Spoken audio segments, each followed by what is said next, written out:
لما نفسيتي تتكسر من جوه كسر العظم بروح للمجبراتي دكتور العظام، نسال الله العفو والعافيه.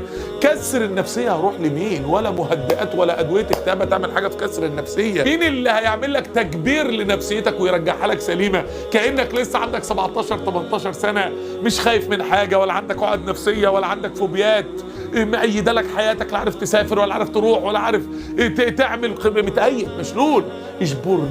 اجبر لي نفسيتي بقى من الندم النفسيه اللي انا نفسيتي بقت متشرحه من جوه من كتر الابتلاءات والالم. يا رب اجبر، رجعها لي بقى تاني صاغ سليم. واحدة مثلا هي حلوة بس متوسطة الجمال، عايزة زقة عشان يجي عريس حلو يرضيها ويفرحها. واحد مثلا طالب مذاكر بس مش قوي، عايز زقة عشان ينجح. شاب ونفسه يتجوز جوازة حلوة ومعهوش فلوس قوي، عايز زقة. وظيفة حلوة تحليه شوية، عايز زقة. اجبرني يا رب، ابعت لي حد يزقني الزقة دي.